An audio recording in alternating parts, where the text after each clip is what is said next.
All right, so before we get started, I do want to break down for those people who may be just jumping into this universe. Warner Brothers and Legendary Pictures have actually been building this up for some years. This is their version of the MCU. They call it the MonsterVerse or the Godzilla MonsterVerse or the Godzilla Verse. You can find multiple forums or links to go down and research everything. I'm gonna give you the titles that they have definitely put in specifically for this arc, but there's a lot of other stuff in between that you can still connect, and this all makes sense. But starting back with Kong Skull Island, um, back in 2017, and then we end up getting Godzilla King of Monsters in 2019, and then it led to we got the series that was on Monarch Legacy of Monsters end up coming out on Apple TV. Actually, I skipped one. I'm sorry. We got Godzilla versus Kong in 2021. And that basically led us up to this point. But in between that, Apple TV has Monarch Legacy of Monsters, which gives you more details about the monsters, their purpose on the earth, how long they've been around, their relationship, the powers they have, who, how they use each other and their territory and how the whole chain works. And then it all led up to now we have Godzilla, Kong, the new empire. After they battled in the last one, they've come together to save the world together on this one, which I thought was going to happen in the last one. But anyway, so initial impressions, Iris, let's start with you. What was your initial impression when you saw this trailer? Um, it kind of gave me like a Transformer vibe, to be honest with that was my initial impression. Like, oh yay, more big things fighting and destroying our planet. That was basically the first thing that popped into my head. And because I didn't really see the Godzilla versus Kong, I didn't know exactly like who is considered like you know our antagonist. Um, so going into this movie, I wasn't sure what to expect. So I can't say I didn't have high expectations, but I didn't have low expectations either. I was more of a clean slate because I didn't know what was gonna happen. He was just reporting for duty, sir, ready to review. Basically, yeah. Yeah, I got you. I got you. All right, Dad Panther, how about you? Initial impression, please, sir. Initially, I've been able to catch everything except for the Apple series, which is on the list. So I kind of was anticipating this battle and the quality for what it was. So just kind of ready to be there and see what's going on. That's what's up. For me, I knew that this was coming. This was coming. They were working up to it. Um, and I actually did not have any excitement for it. I didn't like Godzilla versus Kong too much. And I felt like this was just forced because they had already put so much into it. So for me, my initial impression was like, well, here we go. We gotta watch it. We gotta review it. All right. So who wants to get into highs and lows first? Not it. I'll go into it. So I'll go with the lows.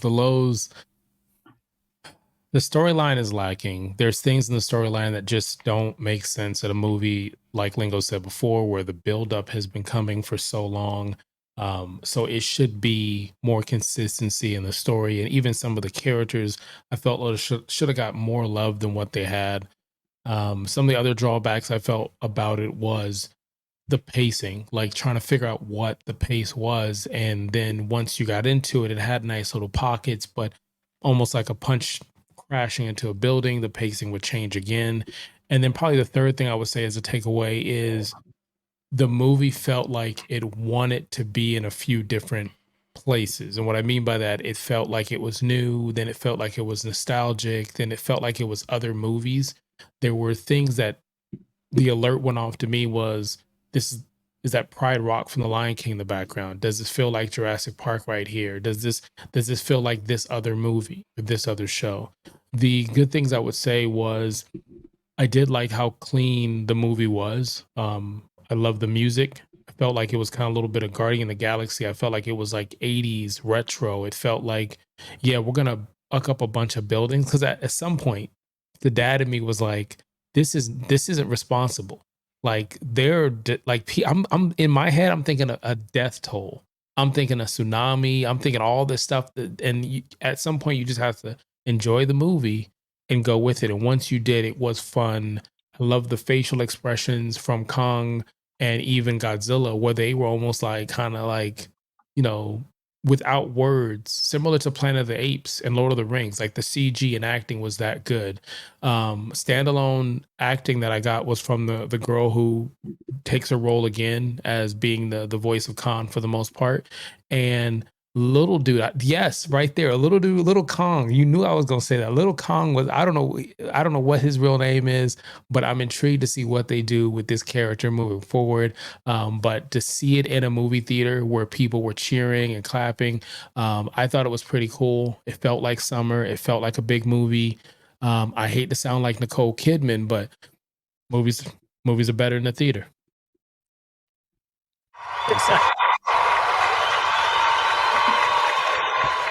Nicole Kidman, she might appreciate that nod. All right, Iris, you want to go ahead and give your highs and lows? Sure. So in regards to my lows, I would have to agree. The biggest thing that I want to say that bothered me was more like the writing. I know they try to throw in like a couple of like comedy lines here, but it was just so stale, you know. Um, I just the writing really needed help on some parts. Um, that was I would have to say was my biggest low. Um, but my highs in regards to this movie was I enjoyed how bright it was. And as Ron mentioned, like, it gave you kind of bits and pieces, like different vibes of other movies. And like I stated before, like even with just watching the trailer, the vibe that I got was like, oh, Transformers. Like that's that's what I saw. And also a vibe of Jurassic Park. Um, and for me that's a high because it's at least something that I recognize. So I was like, oh, okay, like those are movies I like, so I can vibe with this. Um, in regards to like the effects and just how bright the movie was, I'm glad it wasn't like a super dark movie. It was, the coloring and the lighting, everything was so bright, even though most of the movie is, CGI. Um, but I have to say that I really enjoyed that. And even though, as Ron mentioned, there is a lot of destruction, and like I could only imagine the death toll. That's why I was like, people are dying.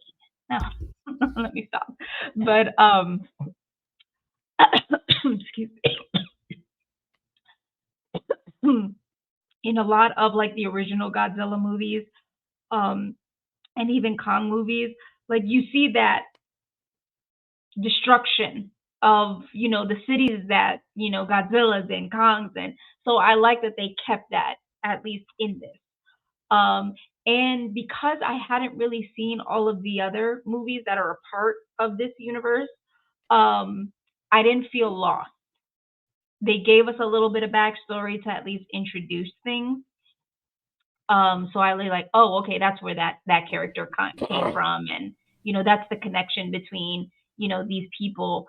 So even though I was new to the movie, I didn't feel lost because hey, we're they're piggybacking off of something else, and if you didn't see it, you're gonna be lost in this one. Um, and just to go back to my lows, I feel like there was action, but I feel like the storyline itself was a little lacking. There were certain things that I wish they would have dove more into. Um, and I feel like the storyline itself, a lot of the scenes were very predictable on what was going to happen. Um, but yeah, those were like the biggest things for me in regards to low. Not that I didn't enjoy the movie, but I just feel like it could have been better, with certain things. Um, yeah, but that's mostly, Oh, how it's for. I've gone in with zero expectations anyway. Okay, that's what's up. awesome. Like somebody talking. Like, what was that? Your internet was going in and out. We weren't sure if you were done or not. You good? You good? Oh, really? It didn't show. It didn't show that way on my side. Yeah, Okay, yeah. I That's didn't what even we notice. weren't sure if you're done. I don't want to cut you off. You still got a little bit more you want to say. No, no, that was really it for me because I didn't really have any expectations. Um, so I'm just glad I wasn't bored.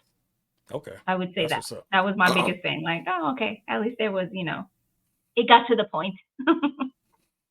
So for me, I'm gonna start with the lows.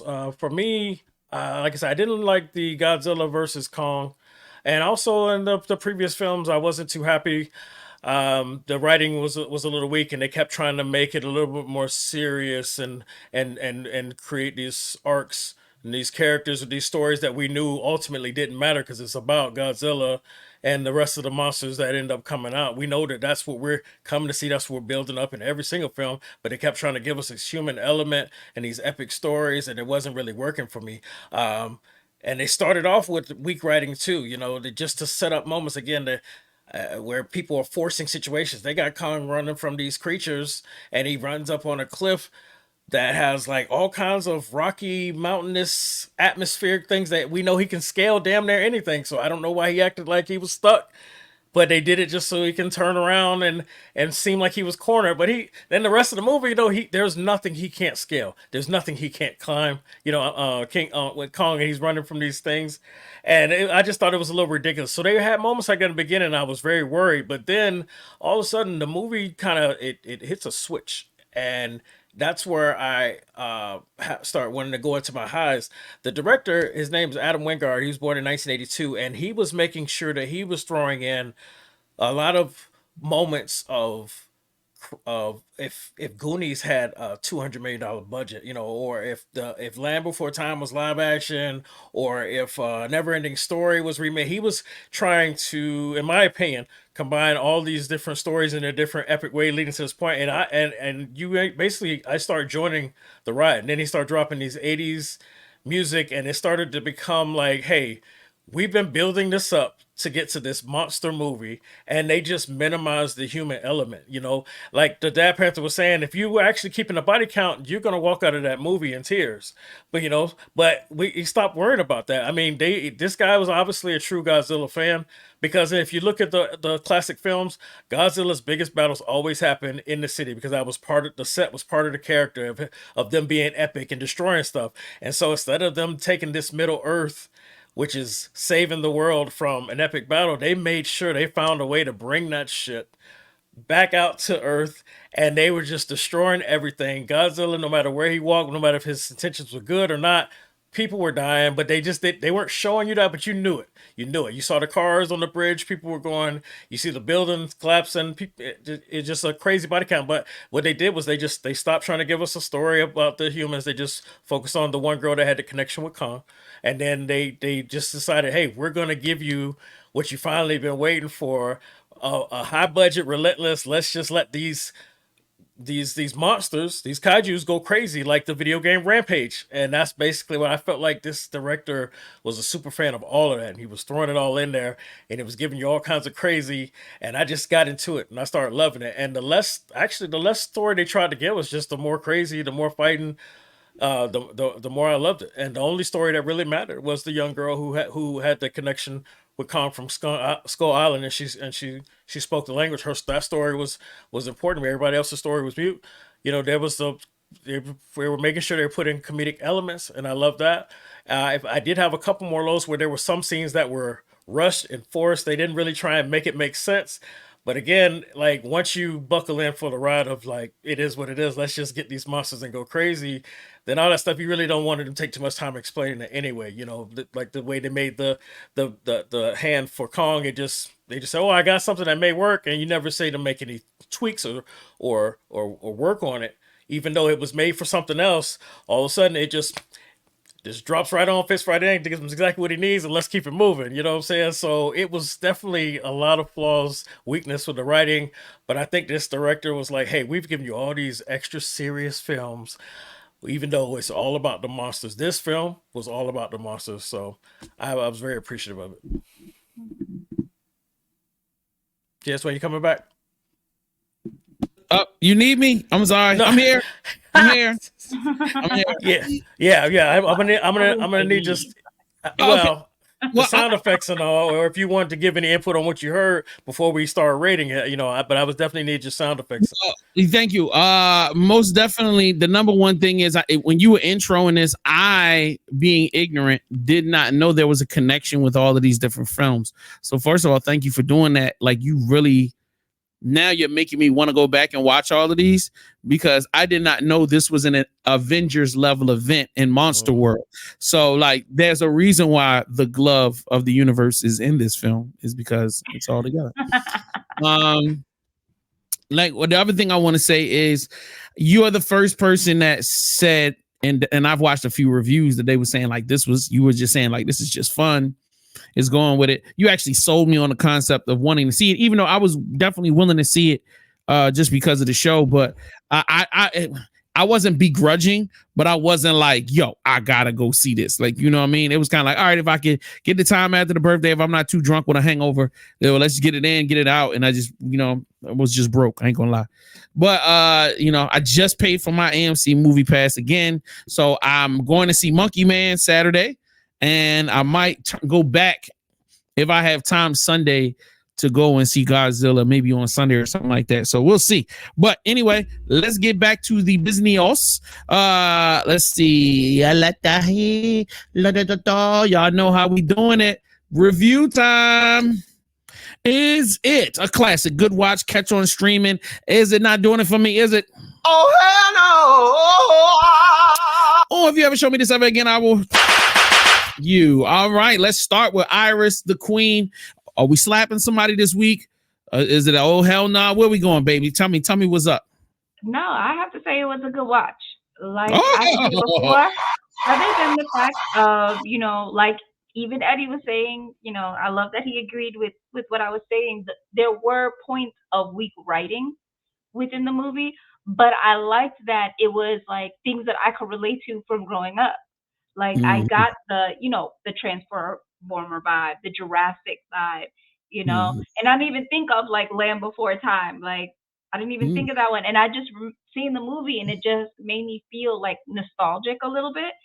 And I love that it wasn't about, it wasn't like a human point of view too much. It was all about the creatures and the monsters and the animals and the connection. It's all about that, and the movie really it was a lot of action and got to the point.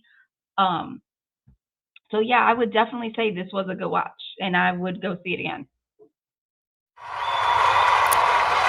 Mr. Panther, sir.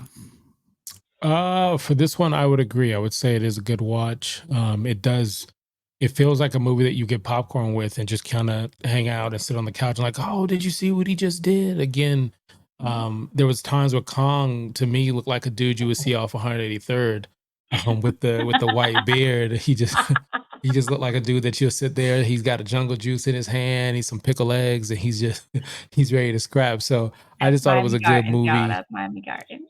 Good music. I thought they did a really good job with the characters, the human characters being minimum, and the flaw was any character that shined more than that young girl. I felt like that was the issue there. That should have been the match right there. But other than that, yeah, I would say good watch. And to Iris's point, you don't have to watch all that other stuff. Like, I think you'll still enjoy this just because it's an action movie.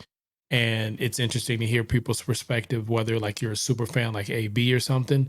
But I just think it's got that nice balance.